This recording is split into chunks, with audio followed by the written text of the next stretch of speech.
Kauno rajono savivaldybė pirmoji šalyje pasirašė bendradarbiavimo sutartį su Lietuvos krepšinio federacija ir vykdo bendrą projektą Krepšinio diena mano mokykloje. Pirmąja projekto aplankyta mokykla tapo Lapių pagrindinė. Čia susirinkusius mokinius visą dieną lydėjo pakili ir šventiška krepšinio dvasia, o šventės kulminacija tapo atvykusios Lietuvos krepšinio žvaigždės. Pasveikinti vaikų su Krepšinio diena Lapių mokykloje atvyko LKF garbės prezidentas Vladas Garastas, Kauno rajono savivaldybės meras Valerijus Makūnas ir kiti garbingi svečiai. Didžiulio vaikų ir gerbėjų džiaugsmo sulaukė apsilankęs krepšininkas Jonas Mačiulis, kuris susigrūmė su Lapių mokyklos aštuntokų krepšininkų Povilu Stankūnu rankos taiklumo metimų varžybose. Jonui Mačiuliui ir 14-mečiui moksleiviui santykius teko aiškintis pratęsime, kur Stankūnas, nors nuolat trindamas iš jaudulio prakaituojančias rankas, vis dėlto sugebėjo įveikti Mačiulį vienu tašku. Labai puiku, dar niekados nesu su gyvai mėtęs baudų su Lietuvos rinktinės nariu, tai ir dar savi draugai, tai buvo biški jaudulys, bet manau šiandien man labiau pasisekė nei Jonui. Drebėjo rankų? Truputį, ypač pirmi ir paskutiniai metimai. Po mini varžybų Jonas Mačiulis pamokė merginas, kaip taisyklingai mesti kamuolį į krepšį.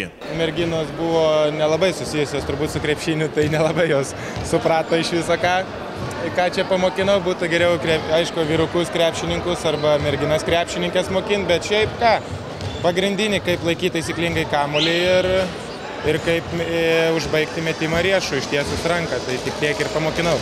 Po pertraukos pratęsus krepšinio 3-3 varžybas paaiškėjo tos dienos galingiausios komandos. Pirmąją vietą užėmė Mastaičių pagrindinės mokyklos berniukų trejetas, antrieji liko Zapyškio pagrindinės mokyklos krepšininkai, trečioji vieta atiteko Girininkų pagrindinės mokyklos atstovams. Medalius jauniesiems sportininkams užkabino Vladas Garastas, dovanas teikė Kauno rajono meras Valerijus Makūnas. Aš sakyčiau, kad ne tik aš vienas, aš mačiau vaikų akis, mačiau tą dvasią, kuri tvyro šitoje kaimo pagrindinėje mokykloje ir tai yra didžiulė šventė. Tai, kad jie galėjo mesti baudas su Jonu Mačiuliu, tai, kad jiems paspaudė ranką, tai, kad jie šalia nusifotografavo, tai yra dideli dalykai ir didelės vertybės. Krepšinio dienai persikėlus į mokyklos klases, istorijos pamoką vedė Vladas Garastas, kuris moksleiviams pasakojo apie krepšinio pradžią ir raidą Lietuvoje. Biologijos pamokoje moksleiviai išgirdo apie raumenų darbą žaidžiant krepšinį iš Žalgirio jaunimo komandos fizinio parengimo trenerio Justino Grainio lūpų. O dailės pamokoje 5-7 klasių moksleiviai piešė temą judesys krepšinyje. Visų pamokų pabaigoje teko atlikti testus, o geriausiai buvo apdovanoti LKF prizais, bilietais į U17 pasaulio jaunių krepšinio čempionatą varžybas. Visą laiką galvoju, kad vaikas mokykloje turėtų patirti ne tik mokslo žinias, bet ir džiugesį gyvenimo, tokį džiaugsmą, meilę, galimybę rėkti, šokinėti, rengtis taip, kaip jam norisi. Ir šiandien tokia diena buvo.